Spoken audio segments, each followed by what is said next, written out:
Bonsoir mesdames, bonsoir messieurs. Au nom de la Commission des sciences humaines de la Faculté de biologie et médecine, je vous souhaite une cordiale bienvenue à notre cycle de conférences publiques Médecine, santé et spiritualité. L'argument de ce cycle est que beaucoup de gens se posent des questions sur le plan spirituel et aimeraient en discuter avec leurs médecins, leurs soignants, et ne savent pas toujours comment s'y prendre. Ce soir, nous allons pouvoir cibler cette question autour des besoins spirituels des patients, et nous avons une équipe qui s'est posé ces questions au sein du CHUV, qui a déjà beaucoup réfléchi et qui a accepté de nous faire part de son expérience clinique ce soir. Il s'agit du professeur Gérard Weber, qui est chef du service de médecine interne du CHUV, de madame la professeure Marie-Denise Chaler, chef du service de médecine intensive du CHUV, de la docteure Stéphanie Monod, du service de gériatrie et de réadaptation gériatrique du CHUV, de madame Cosette Odier, pasteur, formatrice en éducation pastorale clinique au CHUV, et de monsieur Claude Curchot, infirmier et enseignant en soins au CHUV. Nous allons animer une discussion avec la salle, avec mon collègue le professeur Jacques Gasser du département de psychiatrie, et nous avons organisé cette soirée de la manière suivante. Il va y avoir des exposés de la part des personnes que je viens de nommer, avec un petit bout de vidéo au début, après le premier intervenant. Et nous en avons à peu près pour 50 minutes d'exposé environ, un petit peu plus, peut-être une petite heure.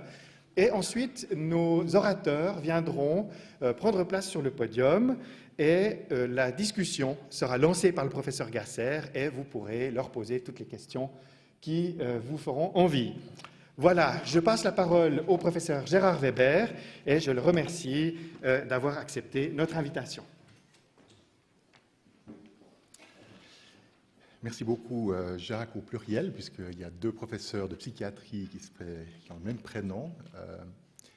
Chères mesdames, chers messieurs, je vous remercie. C'est un défi pour nous. Nous étions 5 à essayer de préparer avec des horizons très différents cette présentation. On s'est vu à plusieurs reprises.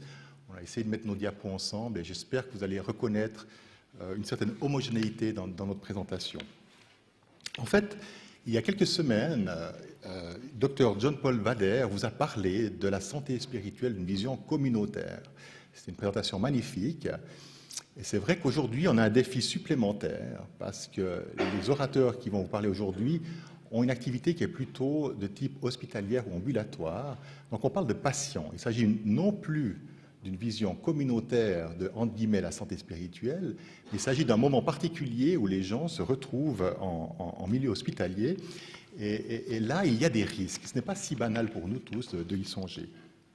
Pourquoi? Parce que, en principe, la santé publique, quand on y pense en communauté, on pense souvent bonne santé. Et les gens ne sont pas dans une situation théoriquement de vulnérabilité, notamment quant à leur santé physique et psychique. Or, chez nous, c'est vrai que, et particulièrement en milieu hospitalier, on les retrouve dans un état de vulnérabilité et il y a des risques. Il y a des risques, bien sûr, de dévier un petit peu des objectifs qu'on souhaiterait garder dans cette notion d'anamnèse spirituelle. Et c'est vrai qu'on est une institution laïque, et dans ce sens-là, la mission des soignants, c'est de respecter très strictement cet aspect laïque et l'autonomie et l'identité des patients, et de ne pas trop déborder avec des risques, bien entendu, de prosélytisme à l'extrême. Donc, ce n'est pas une chose si facile. Toutefois, on est aussi tenu de ne pas oublier qu'un individu n'est pas un ensemble de cellules, d'organes et de problèmes de santé physique, mais on doit voir l'individu dans son aspect général, holistique, avec tous ces éclairages de santé mentale, psychique et relations spirituelles potentielles. On va reparler des définitions de relations spirituelles. En outre, de nos jours, il y a des choses qui ont passablement changé. Il y a 10 ou 20 ou 30 ans, une attitude paternaliste des soignants était relativement bien acceptée. De se dire que le bon médecin paternaliste était quelque chose d'extrêmement apprécié. Aujourd'hui, c'est quelque chose qui est très mal vécu. Il y a une culture de l'autonomie, l'identité des patients à chaque instant. Et ce qui fait que nous autres médecins n'arrêtons pas d'enseigner à nos jeunes et aux plus jeunes d'être extrêmement structurés, d'avoir des anamnèses très structurées et de viser, entre guillemets, une cohérence scientifique. Cette cohérence scientifique dans nos anamnèses laisse peu de place à l'intégration d'autres perspectives, pour être parfaitement franc. Toutefois, cette cohérence, elle est bousculée. Elle est bousculée parmi nos médecins que l'on voit et nos soignants, parce qu'en fait, on est confronté tous les jours à d'énormes souffrances. Et je vais vous donner un exemple que dans mon propre service, où il y a à peu près 60 assistants et une vingtaine de chefs de clinique, je peux vous assurer que tous les jours, il y a des questions d'ordre éthique qui sont soulevées, beaucoup de souffrances, beaucoup de moments très difficiles, et des morts et des décès qui interviennent à peu près à un rythme d'1 jour sur 3. Il y a quelqu'un qui décède dans mon service. Et ça pose des questionnements face à nous thérapeutes, mais évidemment quant à une relation et questionnement face aux patients. Qu'est-ce qu'on fait? Est-ce qu'on répond réellement aux attentes de nos patients à ce moment-là? C'est dans ce contexte qu'on a évoqué l'approche d'une anamnèse spirituelle, mais avant de l'aborder, on a quand même dû se poser la question, est-ce qu'il y a une attente de la part des patients? Est-ce que les patients pensent que c'est judicieux qu'on aborde des questions en relation avec leur ancrage spirituel? Puis alors à cet égard, je vais vous juste présenter une ou deux études. Quand je vous parle d'études, pour nous, c'est en général issu de journaux qu'on dit à politique éditoriale. Ça veut dire que ce sont des journaux qui sont critiqués, et ces papiers ne sont pas publiés de manière si facile. C'est une étude parmi d'autres, mais elle est assez remarquable à mes yeux. Elle a été faite aux États-Unis avec une question qui est: quelle est l'attente des patients quant à l'anamnèse que devrait leur faire leur médecin traitant au moment qu'il les rencontre? C'est une étude multicentrique, ça veut dire qu'elle touche plusieurs endroits, plusieurs hôpitaux. Elle a été faite sur 451 patients, avec l'aide de 451 patients. Donc la question était de savoir, est-ce que vous pensez, si je suis un patient ambulatoire qui va voir un patient en milieu ambulatoire, ou si je suis hospitalisé pour une maladie plus grave, ou si je suis dans une situation de fin de vie, est-ce que j'attends de mon médecin qu'il me pose des questions dans la relation spirituelle?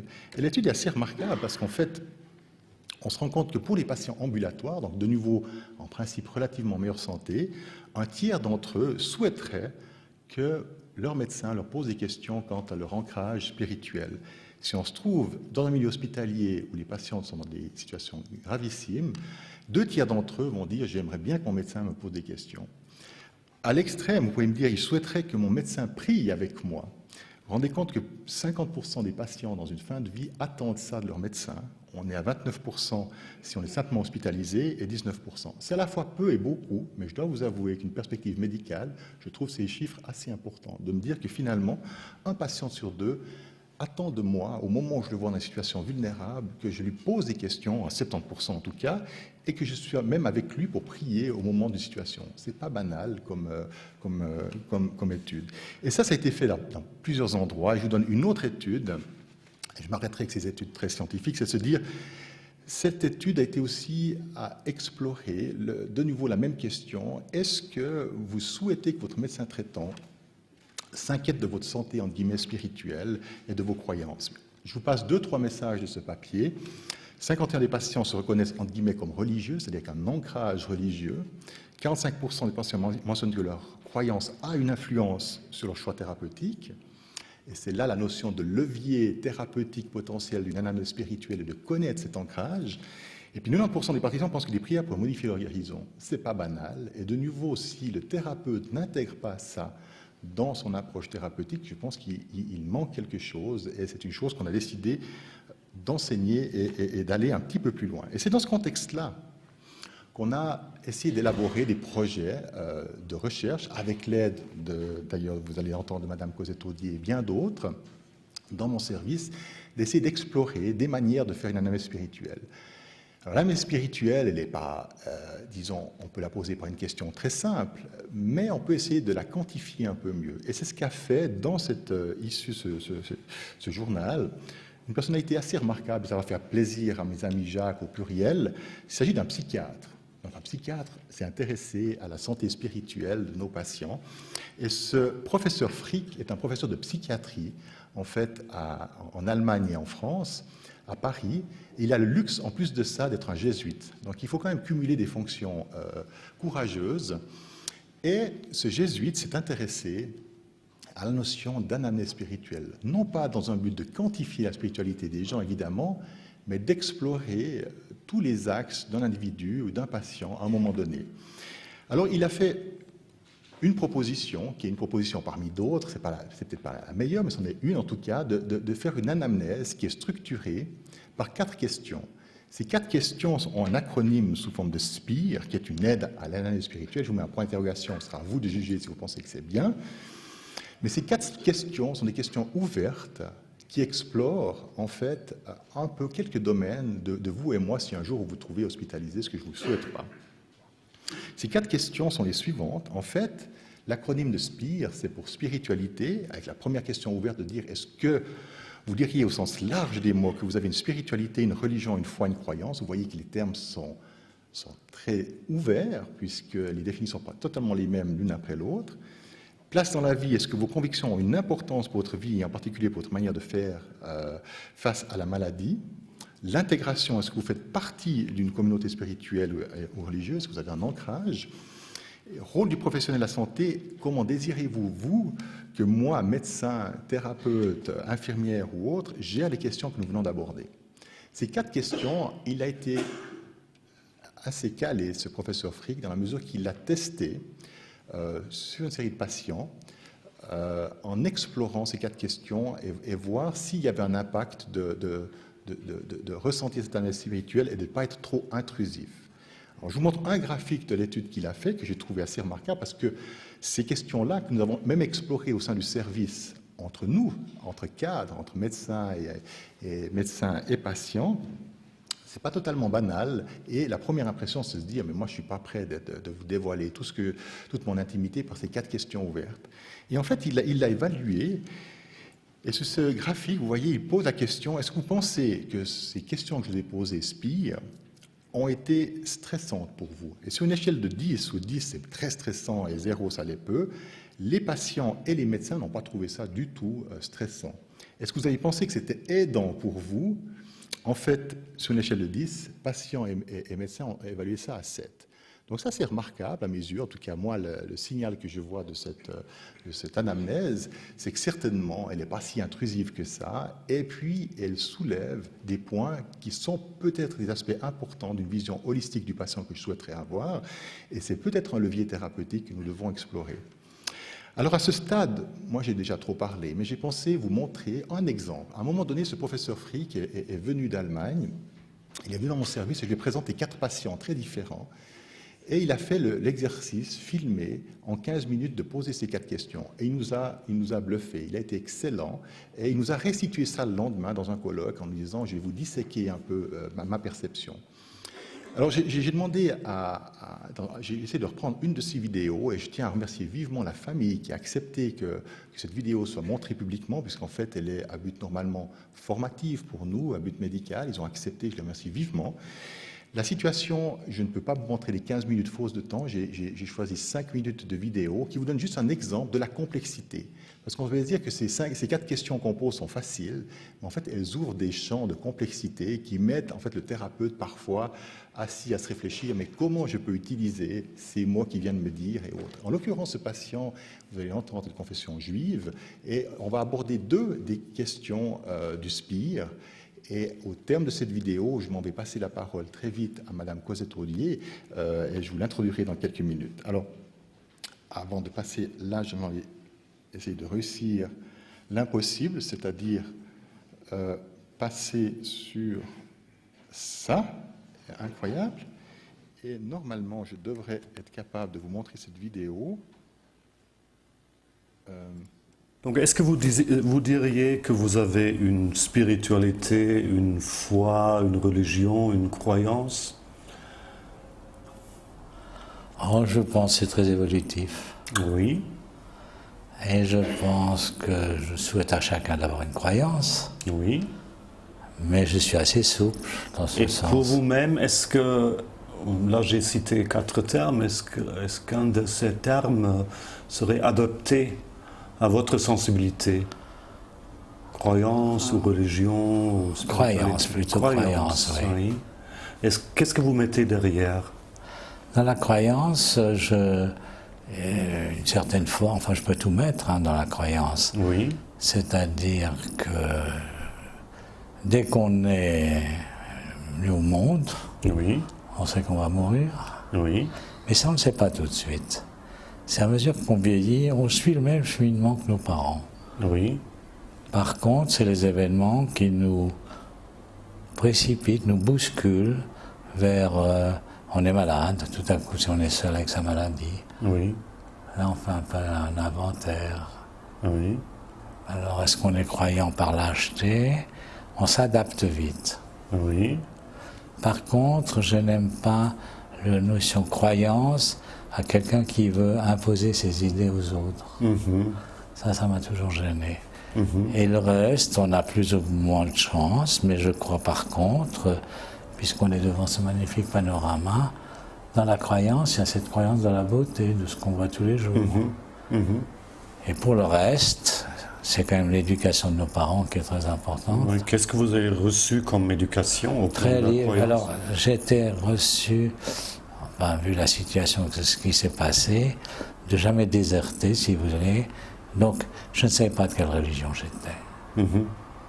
Et tout à coup, vos petits camarades d'école, ceux-ci, et tout s'enchaîne. Mais on m'a toujours... Mon père est mort, j'étais très jeune. Et mon beau-père était longtemps prisonnier dans les camps en Allemagne, les camps en représailles. Oui.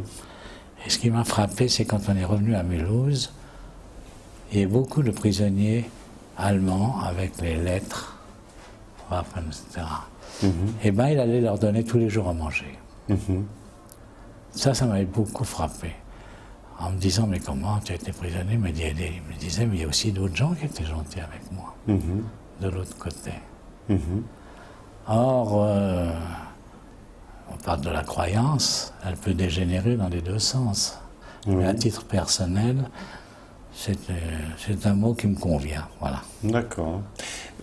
Quelle est la place de votre croyance dans votre vie, et en particulier pour faire face à cette maladie que vous avez maintenant? Oh, la maladie, je suis malade depuis l'âge de 17 ans, j'ai eu pas mal de trucs. Donc, si on ne se le dit pas soi-même, si on n'aide pas le médecin, on ne peut rien faire. Le médecin doit d'abord compter sur le malade. Donc, malgré que je suis là, je suis un privilégié.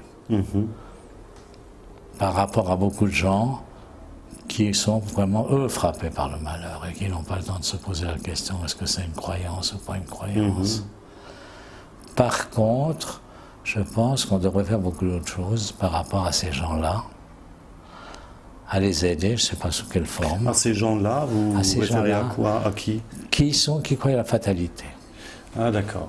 Alors, vous ne croyez pas à la fatalité? Je pense qu'on peut non, malheureusement, la fatalité existe pour certaines personnes, mais il faut la combattre. Parce qu'alors, si la fatalité existait, la vie serait tout à fait changée. La joie, un peu comme antidote du fatalisme. Absolument. Non, le fatalisme, pour moi, c'est une pente glissante. Oui, oui. On ne cherche pas, enfin, je ne peux pas juger, mais là, le fatalisme, c'est la pire des choses. Est-ce que vous partagez votre croyance avec d'autres personnes? Eh bien, je vous explique que ma femme était d'origine, déjà à l'époque c'était un grand problème, son père était protestant et sa mère était catholique, et je vous promets que c'était déjà un problème. Ensuite encore épousé un Israélite, n'est-ce pas? Et alors mon problème et mon souci était, puisqu'on sortait de ces années ténébreuses, etc., de ne pas mettre au monde un enfant qui puisse devenir antisémite. Et comme dans notre religion, les enfants ont la religion de la mère, je suis allé à Paris dans une synagogue libérale. Et elle est devenue juive comme ça. Ce qui m'a frappé, c'est qu'elle était à la fin beaucoup plus croyante que moi. Elle venait des 3 religions. Voilà. Juste, vous vous rendez compte qu'une anamnèse spirituelle n'est pas facile, et disséquer dans ce qui a été dit, ce qui est utile potentiellement pour le thérapeute ou comme levier, n'est pas trivial, mais c'est plutôt vous donner des ouvertures sur un exemple d'analyse spirituelle et de la complexité. Alors, à ce stade, j'ai le plaisir en tout cas d'introduire Madame Cosette Audier, qui qui est pasteur et qui est formatrice en éducation pastorale dans notre institution. Donc on la voit beaucoup avec nous sur le terrain, auprès des patients. On fait même des protocoles de recherche parfois avec leur équipe. Et je suis très content que vous ayez donné une perspective de la formation pastorale sur ce thème. Merci beaucoup. Bonsoir, mesdames et messieurs. Je me risque à poser cette question ce soir à partir de mon rôle ici au CHUV de formatrice et superviseur des personnes, pasteurs, prêtres, théologiens ou théologiennes non ordonnés qui souhaitent travailler dans le domaine de l'accompagnement spirituel et religieux, particulièrement en milieu hospitalier ou dans les EMS.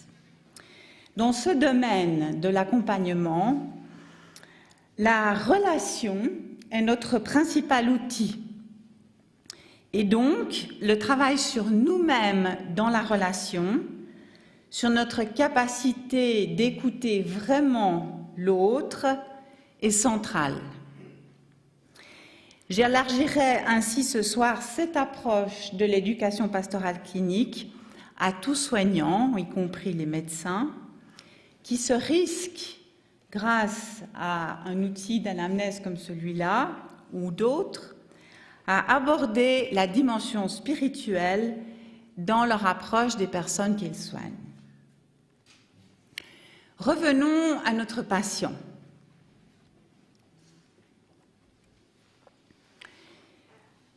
L'intervenant lui pose la question très ouverte pour aborder le domaine de la spiritualité, et vous avez entendu qu'il répond aussi de manière très nuancée, abordant toutes sortes d'expériences et de réflexions bien personnelles, partant de sa croyance, dont il dit lui-même qu'elle évolue, pour aboutir, après un long détour, aux religions qui marquent son paysage, les 3 religions qui marquent son paysage. Cette question très ouverte qui lui a été posée lui a permis de dire beaucoup de lui. Mais si l'intervenant avait voulu préciser trop vite, avait voulu arriver droit à un but qu'il s'était fixé, il aurait naturellement coupé le récit, et les nuances et les méandres de cette expérience spirituelle et religieuse n'auraient pas pu être formulées. Et vous avez entendu tous les les oui que prononce l'intervenant pour laisser vraiment la parole à ce patient. Ne pas interrompre ce patient nécessite de la part de celui qui écoute, soignant, une forme d'ascèse. Et j'emploie intentionnellement ce terme un peu religieux, car il ne s'agit pas là de nier nos convictions, d'ailleurs nous ne le pourrions pas, mais il s'agit d'être conscient de ce que nous faisons avec nos propres convictions pour ne pas risquer de les imposer subtilement dans le dialogue. Ascèse donc à plusieurs niveaux. Ascèse de nos propres convictions pour ne pas nous y référer indirectement dans notre manière de répondre. Ascèse de nos représentations de l'expérience de ce patient. Ici, par exemple, s'étonner ouvertement qu'il n'ait pas su de quelle religion il était avant que ses camarades le lui apprennent, ou bien de sa manière de chercher pour sa femme une communauté à laquelle il n'adhère lui-même pas. Donc, ascèse, se retenir pour ne pas faire ce genre de remarques, ascèse aussi de glisser subrepticement dans l'entretien la manière dont nous-mêmes nous donnerions sens à sa vie ou à notre intervention dans sa vie. Et là, je donne un autre exemple pour préciser ma pensée. Un médecin assistant qui accueille la famille d'une dame âgée qui vient de décider et qui l'a accompagnée. Ce médecin était présent au moment où la patiente a rendu son dernier souffle et il dit à la famille qui arrive, je lui tenais la main jusqu'à ce qu'une autre main ait pris la sienne de l'autre côté. Comment la famille va-t-elle accueillir cette petite phrase? Évidemment, si elle a elle-même les mêmes représentations que le médecin, elle sera extrêmement touchée de cette forme d'engagement. Mais si ce n'est pas le cas, et l'assistant n'a pas eu le temps de vérifier, elle risque d'être fort surprise de cette affirmation ou même de ne pas comprendre ce que le médecin a voulu dire. Donc, dans ce domaine de la spiritualité, comme dans beaucoup d'autres certainement, les soignants ont la responsabilité éthique, et Stéphanie Monod en reparlera plus loin, de veiller à ne pas en dire trop et à investir le champ de la relation, mais aussi la responsabilité de ne pas demeurer trop distant dans ce thème, car une trop grande neutralité ne crée pas les conditions pour aborder le sujet de la spiritualité. Je vais aussi me référer à une de ces études dont parlait déjà le professeur Weber. C'est une étude américaine qui nous en donne un premier indice. Nous voyons que sur les 1144 réponses des 2000 médecins interrogés, une majorité d'entre eux voyaient, voilà, ici, que l'impact de la religion et de la spiritualité de leur que la spiritualité et la religion des patients avaient un impact sur leur santé. Ils mesuraient aussi positivement l'impact de la spiritualité religieuse sur la capacité de faire avec la maladie, coping, ou bien encore sur l'état d'esprit du patient face à sa maladie. Il mesurait également positivement le soutien de la communauté de foi des patients. Par contre, une très petite minorité pensait que la spiritualité et la religion influencent la guérison ou non des malades. Mais la diapositive suivante illustre encore mieux mon propos. Lorsque l'on voit que les médecins qui sont eux-mêmes religieux, qui confirment avoir eux-mêmes des convictions religieuses, abordent plus souvent le domaine de la spiritualité de leurs patients que ceux qui n'ont pas de convictions religieuses, que les premiers croient beaucoup plus à l'impact de la spiritualité sur la santé de leurs patients que les seconds. Nous voyons ainsi que les convictions et pratiques religieuses des médecins peuvent influencer grandement leur approche dans ce domaine des soins. Nous pourrions extrapoler et dire que les patients sont dépendants des convictions de leurs médecins en ce qui concerne l'évocation de la spiritualité, de leurs ressources ou de leur détresse spirituelle. Un sondage que nous avons fait, il s'agit bien d'un sondage que nous avons fait lors d'une formation organisée l'hiver dernier à la PMU pour les médecins installés, confirme indirectement cette constatation. Les personnes venant suivre une matinée de formation sur le thème spiritualité et médecine ont majoritairement une croyance, une spiritualité, une foi, voire une religion, selon la formulation du SPIR. Pourtant, une minorité, ici, ne se considère pas comme ayant des convictions particulières. Et pour notre sujet, il me semble que cette minorité est particulièrement intéressante. En effet, il nous montre l'importance de mettre en avant, même dans ce domaine très intime, les convictions et le cadre de référence du patient avant les nôtres. Vous direz que c'est une lapalissade, mais ce n'est pas du tout quelque chose de facile dans ce domaine qui touche notre manière de donner sens à notre travail, voire à notre vie.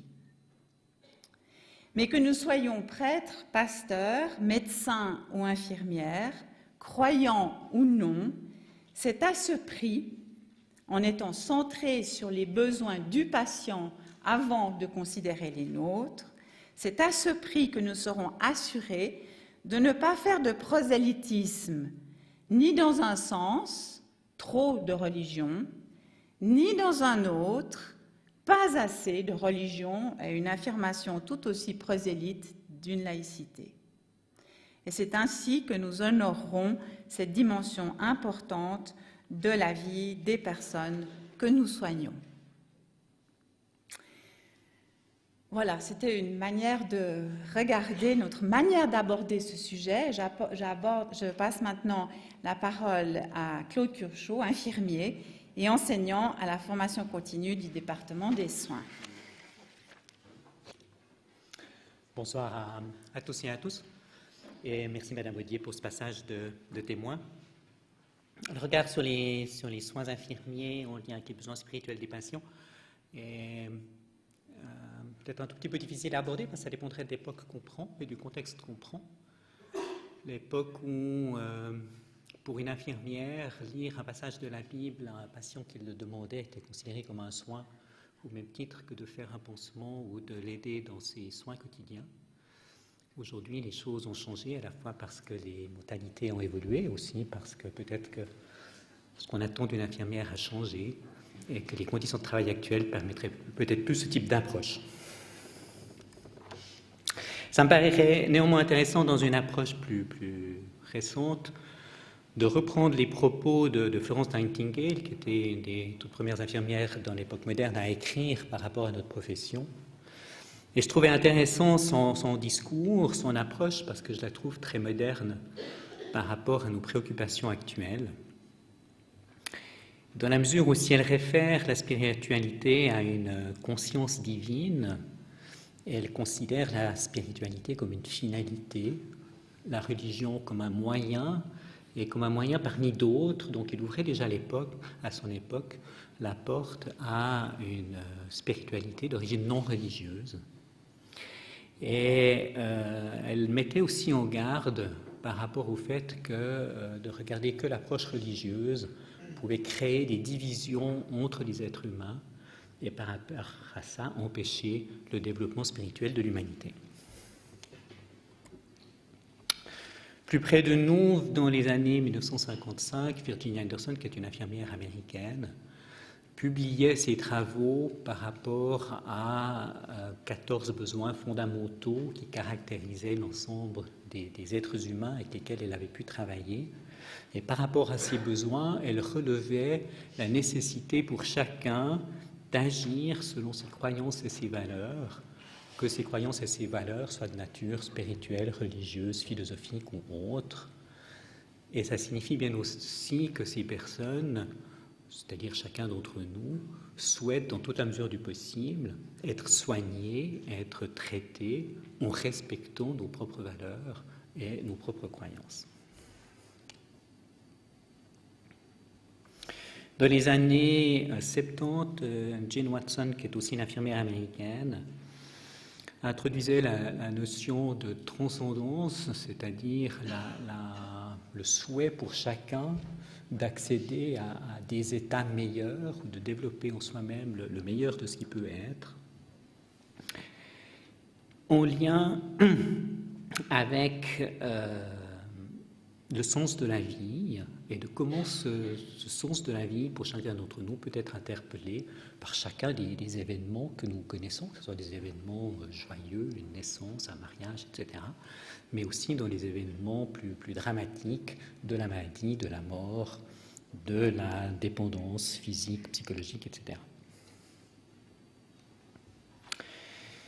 Et toujours dans les années 70-80, Rosemary Parse, qui introduit la notion d'être humain en devenir. Chacun d'entre nous se transforme tout au long de notre vie. Nous ne sommes plus aujourd'hui les mêmes que nous étions il y a 10 ans en arrière, et dans 10 ans, nous ne serons plus exactement la même chose qu'aujourd'hui. Transformation qui se fait au travers des événements de la vie, mais qui se fait aussi en lien avec les autres personnes que nous rencontrons, et dans son cadre de référence avec l'univers, c'est-à-dire tout ce qui nous dépasse d'une manière ou d'une autre. Toujours dans un questionnement du sens, et nous appelons vers des processus de transcendance.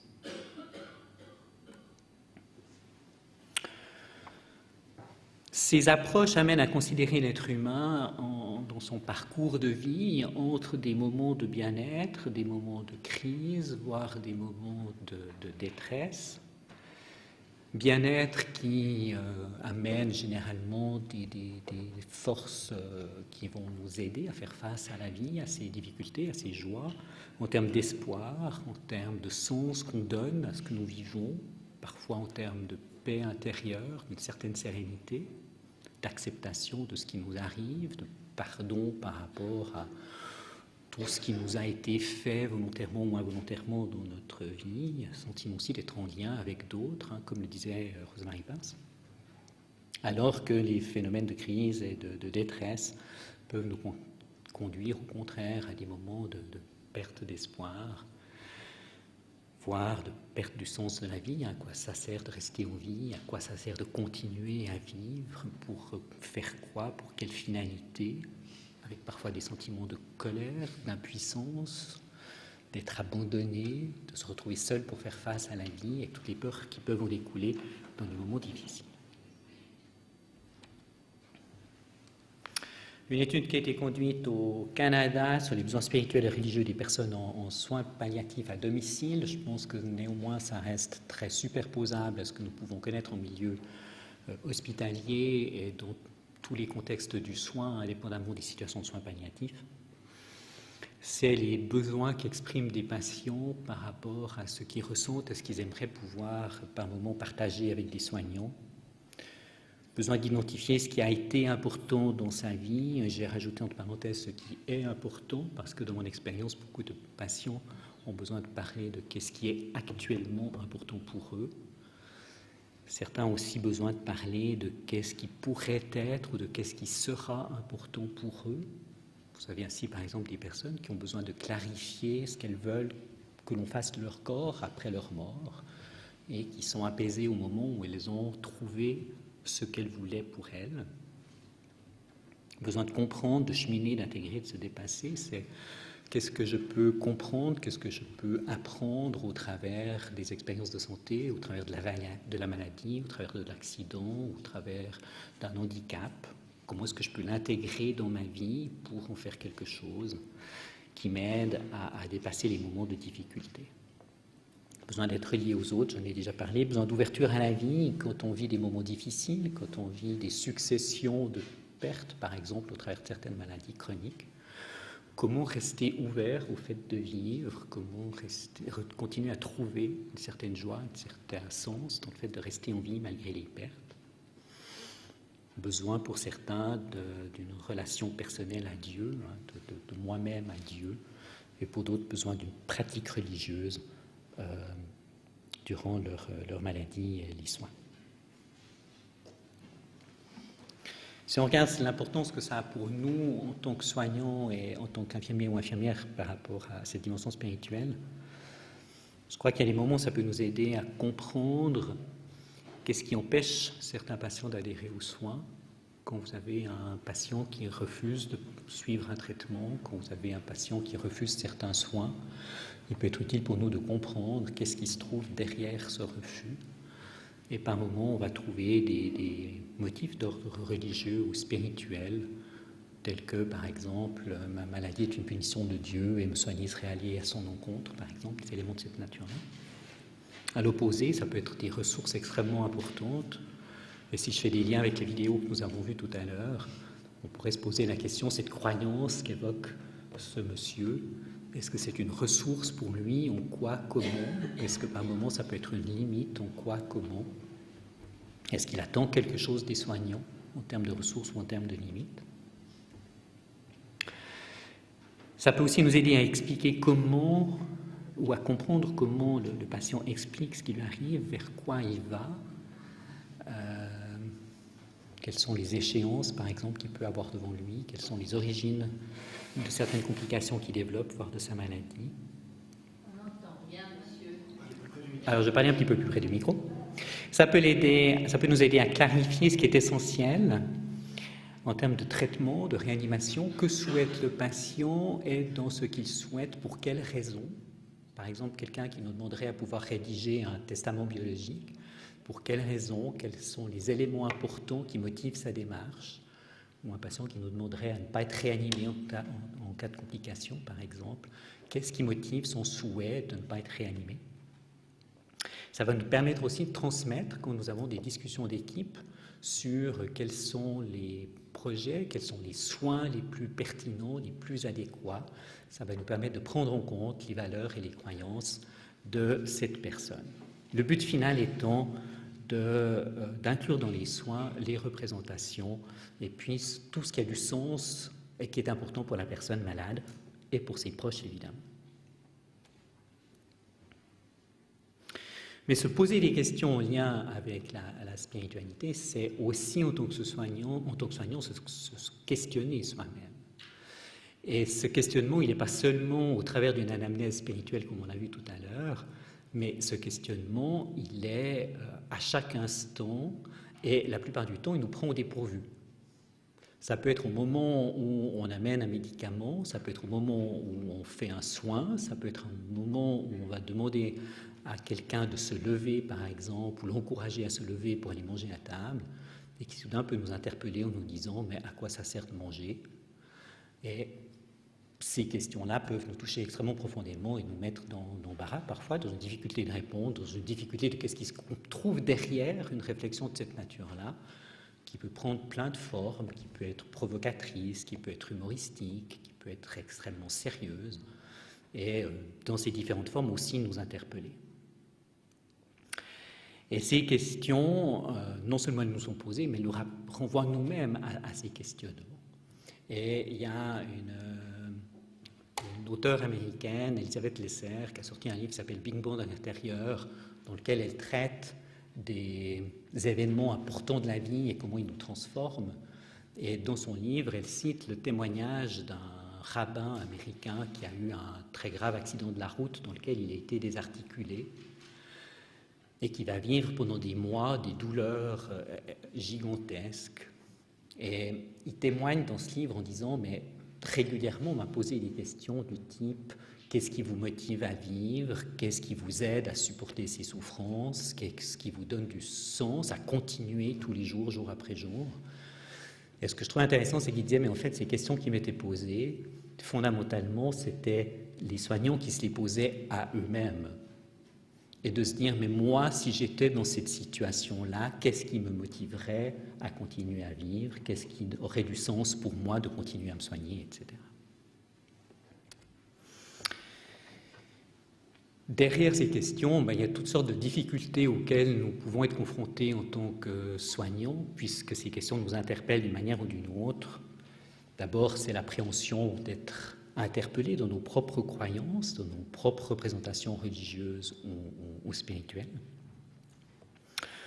Parfois, on n'identifie pas les questionnements du patient ou on les esquive parce qu'elles nous paraissent difficiles à aborder et que parfois on préfère faire semblant de ne pas avoir entendu parce que ça peut être difficile.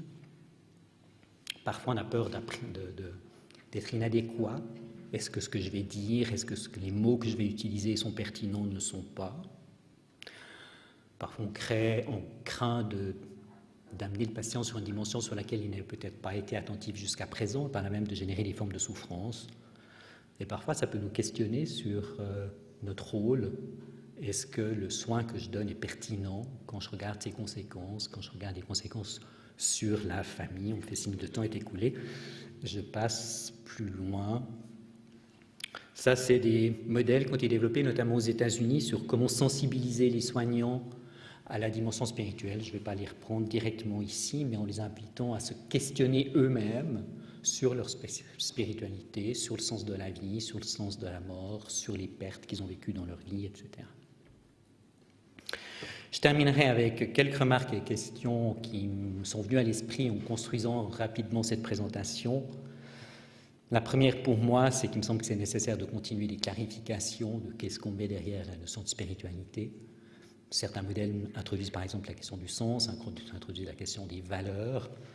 En quoi est-ce qu'une valeur relève du domaine spirituel, de la philosophie, de la psychologie par exemple? Quelles sont les valeurs qui relèvent de chacun de ces domaines? Je pense qu'il y a des questions qu'on peut clarifier à l'heure actuelle.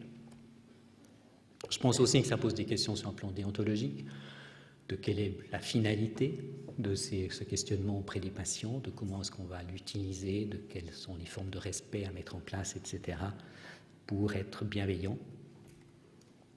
Ça me pose pour moi aussi des questions de confidentialité. La plupart des patients s'expriment auprès des personnes avec lesquelles il y a un lien qui s'est construit, pas forcément auprès de n'importe qui. Est-ce que ce qu'ils disent est dit à la personne? Est-ce que c'est dit au professionnel? Qu'est-ce qui doit en être transmis au sein d'une équipe? Avec quels risques, avec quelles utilisations au travers du temps, sachant que les dossiers sont conservés pour, par exemple, des hospitalisations futures? Puis ça me pose aussi des questions en termes de est-ce qu'il n'y a pas des risques de normalisation? Est-ce qu'un jour on ne fera pas des IRM pour regarder quelles sont les zones cérébrales activées? Que quand quelqu'un vous dira non, moi j'ai pas de pratique spirituelle, est-ce qu'on ira regarder pourquoi? Est-ce qu'on va se poser des questions de cette nature-là? Tout à l'heure, on verra que ça a des conséquences en termes d'amélioration de la santé. Est-ce qu'on va prescrire à un moment donné des formes de spiritualité ou d'une autre? C'est des questions, à mon avis, qui méritent d'être questionnées d'une manière ou d'une autre. Ça n'empêche pas que ces thématiques de la spiritualité sont importantes, extrêmement utiles, et la doctoresse, la professeure Marie-Denise Schaller, va vous en parler. Merci beaucoup.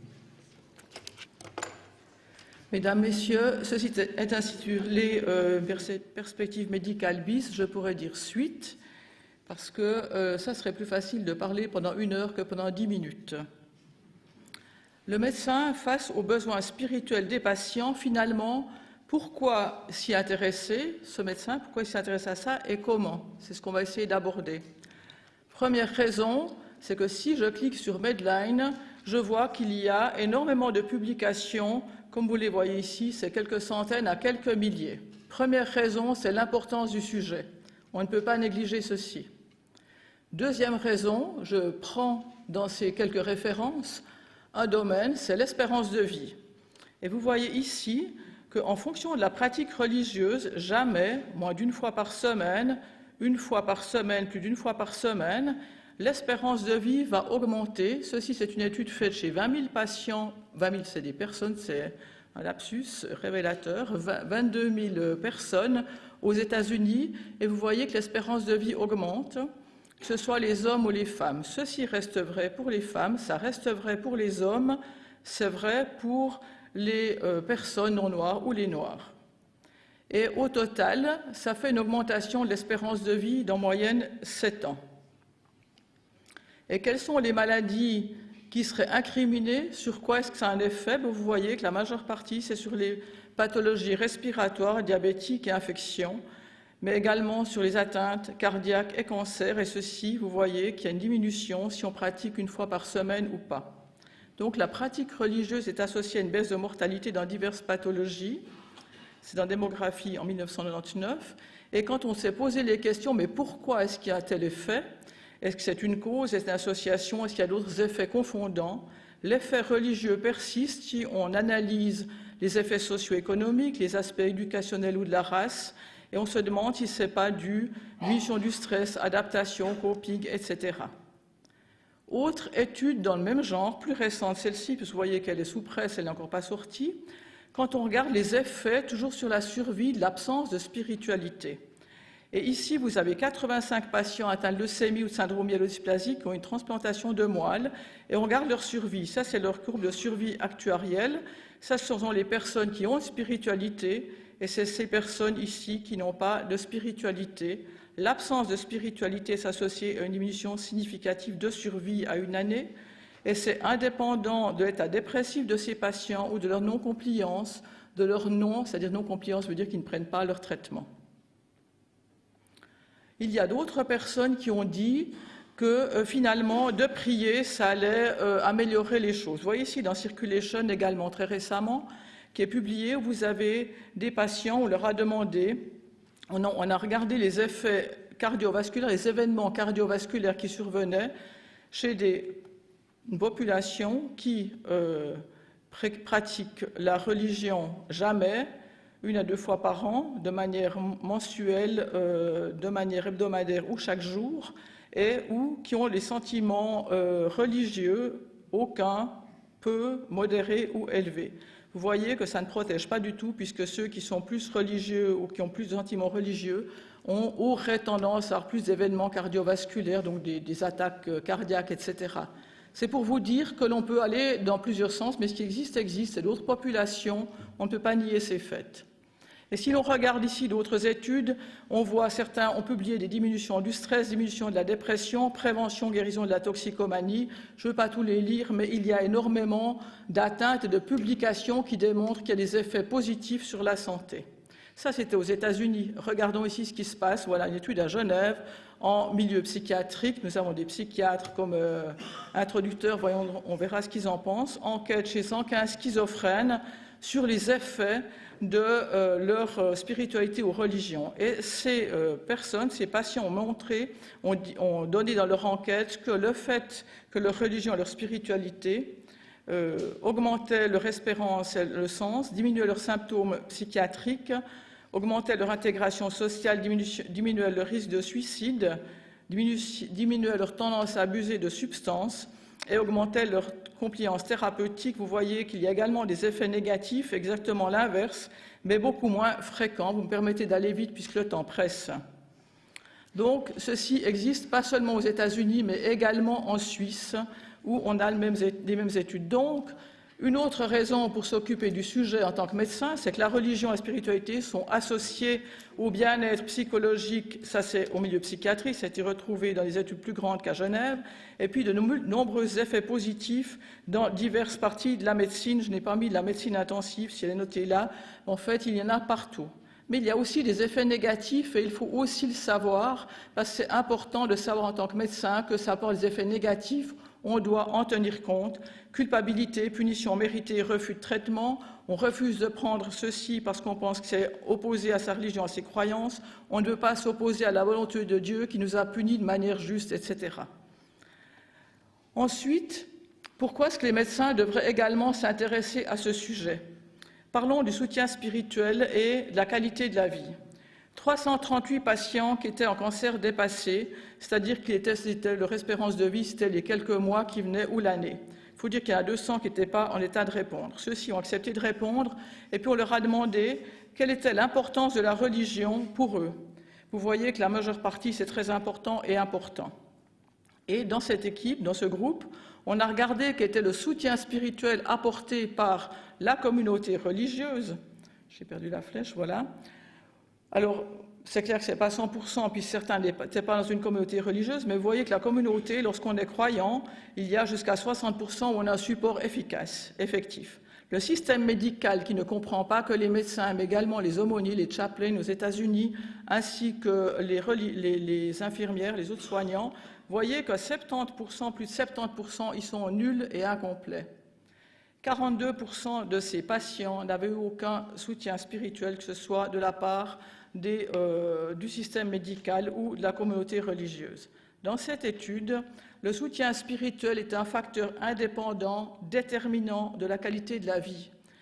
Autrement dit, dans une analyse multivariée en regardant tous les autres effets, il est ressorti que le fait d'avoir un soutien spirituel était une chose importante, facteur indépendant, utile, associé à la qualité de la vie chez ces patients en fin de vie. Donc c'est une raison supplémentaire pour laquelle les médecins ou le système médical devraient s'intéresser à ce sujet. Le désir des patients, je ne vais pas y revenir puisque ça a été déjà abordé par le professeur Weber au début de l'entretien. 94% des patients considèrent leur santé spirituelle aussi importante que leur santé physique. Il a cité cette étude où vous voyez que beaucoup souhaitaient voir leur médecin s'intéresser à leur religion et leur spiritualité. Il n'y avait que 15% qui se voyaient pris en charge à ce sujet par leurs patients, par leur médecin. Mais en fait, quels besoins quand on parle des besoins des patients? Alors le besoin spirituel, c'est peut-être déjà comme le patient qui a abordé toute une série de sujets, c'est être reconnu dans ses valeurs, mais quand on est face à une crise, le besoin spirituel, ça peut être une question sur le sens de la vie, sur la valeur de la vie, sur le sens de notre avenir limité par la perspective de la mort, un questionnement sur l'après-vie, le mystérieux devenir par-delà la mort, c'est peut-être la nécessité d'un soutien où le patient attend quelque chose. Et c'est vrai que lorsqu'il y a une maladie grave, l'annonce de quelque chose, d'une échéance, ça peut faire un lézardement dans la personne qui peut l'amener, après un chamboulement complet, à faire un approfondissement de la démarche spirituelle, mais ceci peut également l'annihiler complètement avec une disparition complète presque de son identité, avec une indifférence spirituelle, une perte de dignité. Je ne vaux plus rien, il n'y a plus de valeur, il n'y a plus de sens. On disparaît, et c'est ce qu'on appelle une détresse spirituelle. Là aussi, il faut savoir que ça existe. Alors le médecin, comment est-ce qu'il va répondre aux besoins spirituels du patient? Premièrement, il faut prendre en compte cette dimension, ça existe, on la reconnaît. Et puis, comme démontré tout à l'heure, il y a le devoir de détecter s'il y a une demande ou un besoin, et on a vu différentes méthodes pour pouvoir faire cette anamnèse spirituelle. C'est un travail multidisciplinaire. Le médecin ne peut pas nier sa place, qui est souvent en première place, c'est lui ou elle qui vont être confrontés aux patients. On peut référer aux spécialistes et à l'aumônier, parce que vous avez vu que le patient qu'on a vu dans son interview a parlé surtout de sa spiritualité, sa place, on l'a plus ou moins deviné. Le rôle qu'il donne et sa demande n'est pas ressorti clairement, mais il n'est pas sûr que le médecin puisse toujours répondre à cette demande et il faut faire appel aux spécialistes. Et cette réponse n'est pas une prescription, on n'est pas en train de répondre à un besoin comme une consommation, on ne donne pas d'oxygène, un médicament qui va faire quoi que ce soit, c'est une présence et c'est une autre façon de répondre. C'est à ce niveau le patient qui décide, qui va diriger sa vie et c'est ses valeurs à lui et pas celles du médecin. Il y a quelques conditions nécessaires pour le médecin, c'est d'être compétent, il faut une formation théorique, pratique, il faut se connaître. Cosette Audier a développé énormément là-dessus, connaître sa spiritualité, sa religion pour savoir où on marche. Et il y a tous les dangers et les pièges à éviter, danger de prosélytisme face à un patient fragilisé et vulnérable, ne pas faire d'influence et d'intrusion. L'anamnèse spirituelle en soi est déjà un début d'intervention, donc savoir le faire délicatement. Il faut respecter l'éthique, l'autonomie du patient. Le patient éventuellement ne veut pas qu'on entre là-dedans, ferme la porte, n'a aucun besoin. Il ne faut pas être maléficent, mais aussi il faut être bienfaisant. On ne peut pas ignorer une demande d'un patient qui a un besoin spirituel. Et il ne faut pas mélanger les rôles. Le médecin n'est pas un aumônier et vice-versa non plus. Là, il y a des limites aussi au désir des patients. On ne fait pas tout ce que les patients désirent. Et il faut dire que lorsque le patient demande d'effectuer des rituels, de prier avec, d'endosser le rôle d'aumônier, le médecin a également des limites. En conclusion, la spiritualité est une dimension importante de l'être humain. Elle fait partie du bien-être, donc de la santé. Elle fait partie de la prise en charge holistique du patient. Ça a été dit au début de l'entretien. Le médecin est souvent en première ligne face aux patients auxquels il communique les dégâts de la maladie, le pronostic, l'avenir. Et le médecin doit acquérir les compétences pour prendre en considération cette dimension. Il doit connaître son devoir, mais aussi ses limites. Et le médecin doit intégrer cette dimension dans le travail interdisciplinaire, et notamment dans sa collaboration avec les soignants et avec les aumôniers. Je vais passer aussi immédiatement la parole à Stéphanie Monod pour parler d'éthique et de recherche. Bonsoir. Alors, je pense que vous êtes tous impatients de pouvoir passer au round de questions. Alors, aspect éthique et de recherche, ce que je propose d'évoquer là, c'est la démarche qui s'est faite dans le cadre du service de gériatrie. Alors, vous avez entendu beaucoup de choses diverses, donc j'essaierai de ne pas revenir là-dessus. J'aimerais juste réexpliquer en somme le contexte et expliciter au fond pourquoi le service de gériatrie a fait certains choix. Alors, je vais juste brièvement reparler des intentions des soignants que vous avez certainement perçues jusqu'ici, les risques qui ont déjà été largement évoqués, et puis ensuite de terminer donc avec des aspects purement de recherche. Alors, si je veux de nouveau reschématiser tout ce qui a été largement débattu, c'est de dire au fond, on peut classer, il y aurait deux types d'intentions. En fait, dans la littérature, en particulier médicale, on a deux grands types d'intentions. Pourquoi on s'intéresse à prendre en compte la dimension spirituelle des patients? La première intention, je l'ai appelée l'intention biomédicale. Voilà, Madame le professeur Schaller a largement donné tout un tas d'études qui montrent que finalement la spiritualité peut avoir des effets positifs, mais aussi négatifs sur la santé. Le premier risque associé à cette intention biomédicale, c'est au fond de complètement médicaliser, c'est-à-dire instrumentaliser la spiritualité. parce que c'est une dimension qui potentiellement peut influencer sur la santé des patients, alors ça justifie le fait qu'on s'y intéresse et potentiellement le fait qu'on manipule, entre guillemets, cette dimension. Et puis, il y a effectivement eu un article tout à fait relevant dans un de nos grands journaux médicaux, le New England Journal of Medicine, qui a dit « Est-ce que les médecins devraient prescrire des activités religieuses, en fait ?» Et donc, ça a donné un petit peu le ton du débat pour essayer d'interpréter justement toutes ces données de la littérature. La deuxième grande intention qu'on peut identifier dans la littérature médicale, c'est l'intention relationnelle.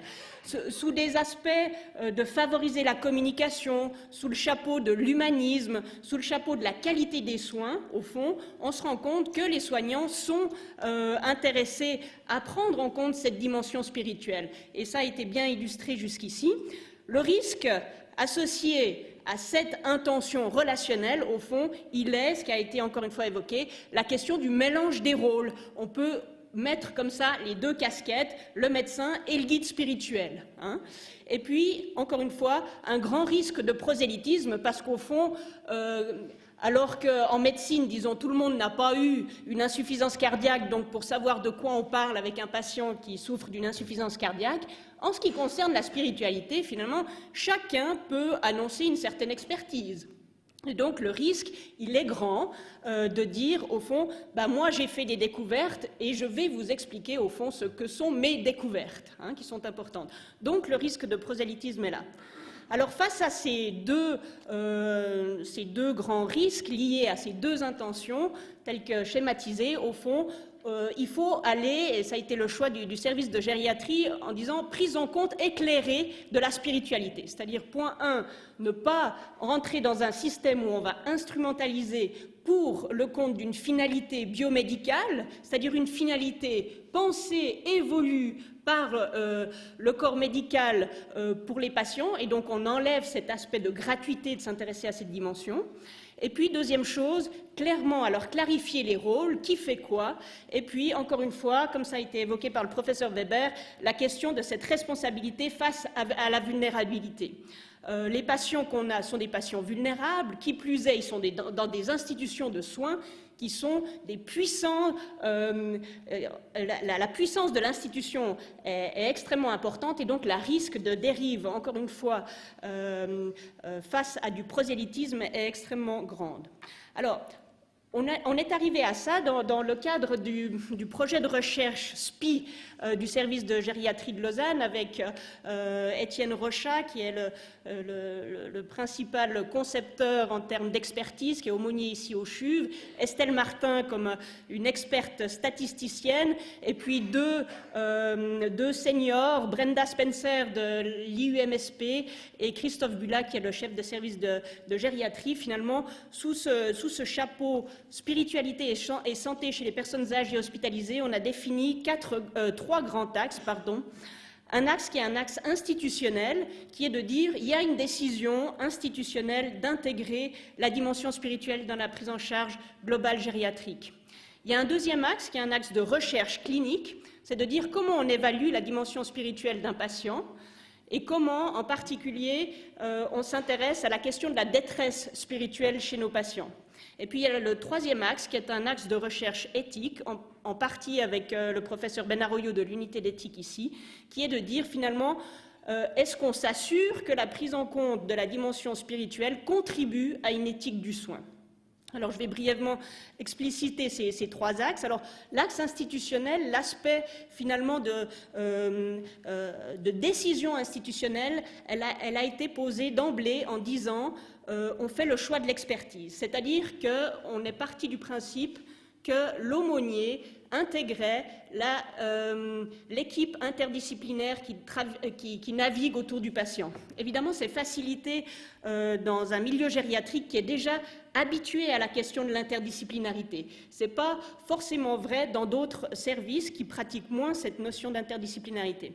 Donc, au fond, on dit l'aumônier, il a une position dans l'équipe interdisciplinaire qui gravite autour du patient, il a une expertise et, au fond, il a sa place au même titre que le physiothérapeute, le médecin ou l'assistant social. Alors, ce qu'on observe à la suite de cette intégration, de cette décision d'intégration, c'est qu'au fond, on a interviewé là les équipes qui ont été soumises, entre guillemets, à cette intégration. Et au fond, on a fait un questionnaire pour savoir quels bénéfices ils percevaient. Et ce qu'on peut noter, c'est que clairement, les bénéfices étaient perçus par l'équipe interdisciplinaire comme étant extrêmement importants, non seulement pour eux-mêmes, mais pour les patients également. Chose intéressante, c'est qu'il n'y a pas eu du tout d'opposition. C'est-à-dire que l'intégration, elle s'est faite avec cette notion de dire il y a une expertise propre. Au fond, on a plutôt laisser les soignants libres de penser au fond ce qu'ils voulaient par rapport à la question de la spiritualité. Au fond, elle était expertisée quelque part, et puis simplement, elle est intégrée. Donc en fait, l'acceptabilité a été excellente au niveau des soignants, et vous voyez que ce qui ressort, c'est au fond une meilleure communication pour les patients, une meilleure communication avec les soignants, un meilleur soutien spirituel et religieux, un bien-être global. Et puis pour eux-mêmes, ils ont clairement dit qu'ils estimaient alors mieux connaître le patient. Ils avaient une meilleure connaissance du patient et ça se reportait sur leur manière de les traiter. On a posé la question, est-ce que vous pensez que la présence de l'aumônier permet au fond la résolution plus facilitée de questions éthiques? Alors ça a été évidemment une question plus difficile à répondre, mais l'idée est de dire finalement l'aumônier, il va avoir un cadre de référence différent de celui des soignants. Donc au fond, on va pouvoir confronter des points de vue potentiellement plus divers et donc là favoriser potentiellement le débat éthique. Contribution de l'aumônier à l'amélioration globale de la prise en charge des patients, eh bien, les équipes interdisciplinaires considéraient réellement que cette contribution était essentielle, voire importante. Le deuxième axe de recherche tourne autour de comment on évalue la dimension spirituelle et en particulier comment on pourrait, entre guillemets, diagnostiquer la question de la détresse spirituelle. Alors, tout un énorme travail de conceptualisation de la spiritualité.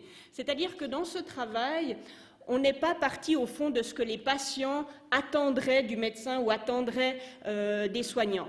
On est parti, et c'est un gros travail qui a été fait en partie par le groupe Label CTR, autour de dire qu'est-ce que c'est que la spiritualité d'une personne âgée, hospitalisée. Et c'est un gros travail de recherche qui a sorti ces 4 dimensions en disant finalement la spiritualité du patient, c'est lorsqu'il manifeste le sens, manifeste sa transcendance, les valeurs, ses valeurs et son identité. Le tout crée la spiritualité. Parce qu'au fond, on pourrait toujours dire la spiritualité, c'est une nébuleuse. Et puis, personne ne pourra jamais définir ce que c'est. Alors, il y a beaucoup de sujets comme ça en médecine, où c'est des nébuleuses, en particulier pour nos collègues psychiatres. Mais ce qui n'empêche qu'on peut faire l'effort de dire, faisons une tentative de conceptualisation pour pouvoir la problématiser. Sans ça, on reste toujours dans l'idée que c'est une nébuleuse et que, voilà. Donc, à ces 4 dimensions, on a associé des besoins spirituels. C'est-à-dire qu'on a défini quels seraient les besoins spirituels. Alors, en ce qui concerne le sens, c'est le besoin d'un équilibre global de vie. En ce qui concerne la transcendance, c'est le besoin d'être en lien avec cette transcendance. Mais comme ça a été mentionné tout à l'heure par Cosette Audier, cette transcendance peut être Dieu, mais peut être aussi la beauté, peut être des aspects, la nature, typiquement, ce sont des choses qui sortent régulièrement. Donc c'est un lien avec cette transcendance. Les valeurs, en milieu institutionnel, on les a scindées en 2 parties. La première valeur, c'est le besoin que les soignants comprennent ce qui a de la valeur pour moi. Le besoin vraiment d'être reconnu pour ce qui a de la valeur pour soi. Et la deuxième valeur, c'est le besoin d'être associé aux décisions des soignants. On sait bien que le système institutionnel pourrait très bien fonctionner tout seul, et puis s'auto-alimenter tout seul et s'auto-satisfaire tout seul. Hein.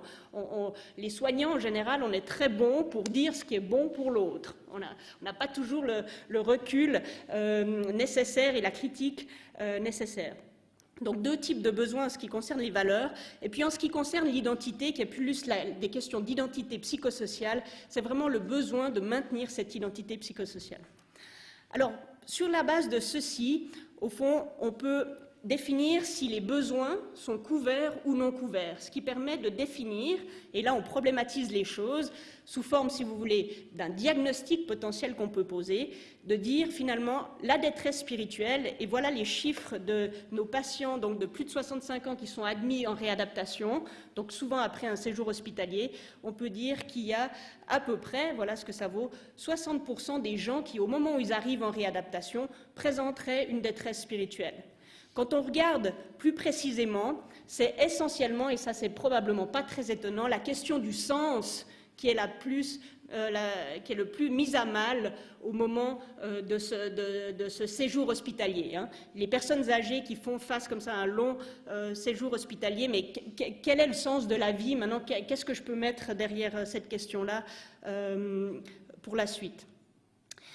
Deuxième résultat intéressant, puis qui va certainement intéresser nos collègues psychiatres, j'attends déjà les questions là autour, c'est qu'au fond, les chiffres qu'on a obtenus nous permettent, disons, clairement alors de dire que la détresse spirituelle n'est pas de la dépression.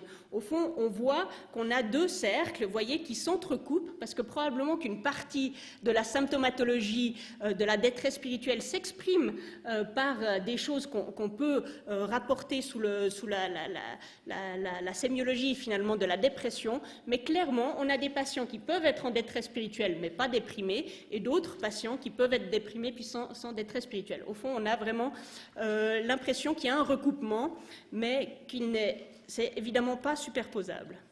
Et puis le dernier axe de recherche, qui est l'axe de recherche éthique, et je terminerai avec ça, c'est une extension finalement du travail de recherche qu'on fait, et Étienne Rochat, qui est aumônier et qui donc un des principaux concepteurs de ce modèle, fait actuellement un doctorat en théologie pratique dans les universités de Laval et de Lausanne, avec deux questions. La prise en compte de la dimension spirituelle des patients au travers du modèle d'évaluation dont j'ai parlé permet-elle une contribution à une éthique du soin? Et la deuxième question, qui est essentielle aussi, ce modèle résistera-t-il au risque de médicalisation de la spiritualité dans des institutions de soins? Voilà. Ah oui, conclusion. En conclusion, je pense qu'il faut être clair sur le fait que pour prendre en compte cette dimension, il faut une intention qui soit claire, en tout cas être lucide par rapport à ça, une clarification des rôles et, à mon sens, un modèle institutionnel qu'on puisse, au fond, piloter et suivre, et avec l'idée de dire que la prise en compte de cette dimension spirituelle peut contribuer à une éthique du soin dans la mesure où elle peut aider le soignant à conceptualiser un projet thérapeutique qui ait le plus de sens possible pour le patient. Donc voilà une tentative de nouer les bouts de ces 5 présentations disparates. Et voilà.